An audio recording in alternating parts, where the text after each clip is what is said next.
Hi everyone, it's Anastasia here, and today we'll nail down the freakiest freaks of the verbs of motion ехать and ездить. Watch up to the end because I'll not only simplify the rule for you, but I'll also show you how does it actually work on the example of a super funny Soviet comedy. So, we've mentioned that Russian verbs of motion are very specific and bring within themselves the meaning of direction. With one verb, we can show how exactly something moves in one direction or back and forth or with no direction, for example. For more details about this concept, please see my lead-in video and it will pop up somewhere here. But some of the verbs are even more specific and mean not only how we move in space, but also do we use transport or not. I don't think that it's super unique, since in the English language we also have the word to ride, for example, which means that we move, but in a very special way. Okay, so to say that we go somewhere by transport, we go ехать and ездить. We can ехать or ездить на метро, на машине, на верблюде, на велосипеде, на скейтборде. And all those nouns are in the prepositional. Now the boring part, the forms of the verbs. Я еду, ты едешь, он, она, оно едет, мы едем, вы едете, они едут. And these are the forms for the verb ездить. Я езжу, ты ездишь, он, она, оно ездит, мы ездим, вы ездите, они ездят. The stress is always on the first syllable, and it's easy to memorize the forms of the verbs with the help of the Quizlet that you can find right below the video, or you can practice it with the free PDF worksheet that you can also find below the video. Okay, I declare the boring part over, and the interesting part.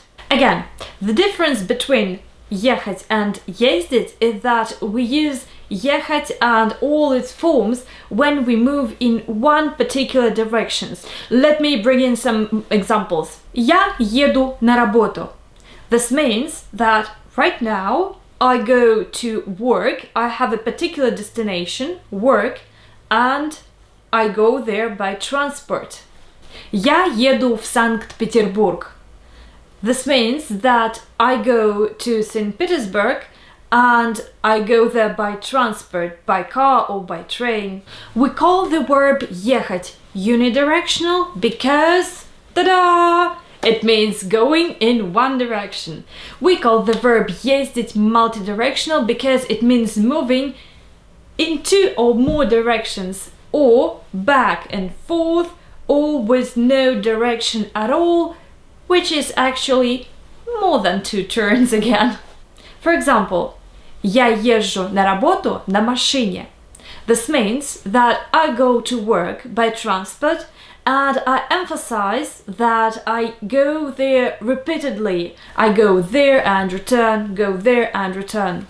Or here is another example. Я часто езжу в Санкт-Петербург, which is actually true. I emphasize that I go to St. Petersburg and return, and this is a repeated action. I do that often, and yeah, this is a sort of a clue.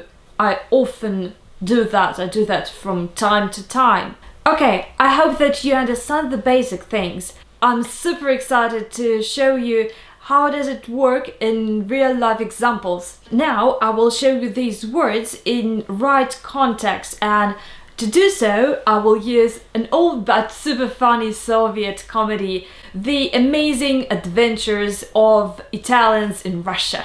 I will mark all unidirectional words with one color and all multidirectional words with another color.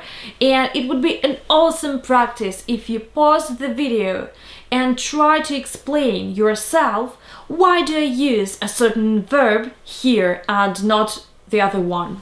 Okay, let's start. Это Италия. Это итальянские санитары. Каждое утро они ездят на работу, но сейчас они едут в школу, а сейчас они едут в больницу. А это Ольга. Она тоже едет в больницу. Это старая женщина, бабушка Ольги.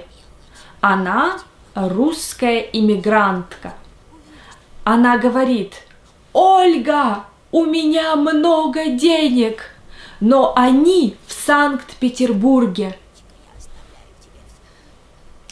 Ольга думает: нужно ехать в Россию и найти деньги. Также думают санитары, главный врач, мафиози и пациент. Итак, они все едут в Россию. Сначала они едут в Москву, а потом в Санкт-Петербург. Это Андрей. Он гид. Он ездит по Москве каждый день и показывает город.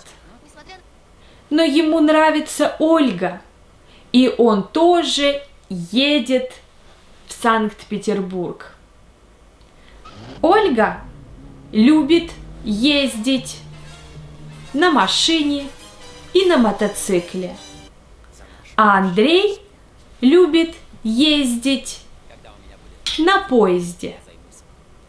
Сейчас все едут искать деньги. О, нет, не все. А как вы думаете, кто найдет деньги? Okay, I hope you enjoyed the story, and you can find the scripts right below the video. Tell me please, how do you find this type of explanation?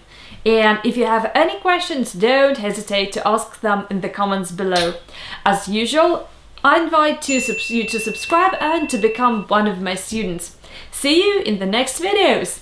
Пока-пока!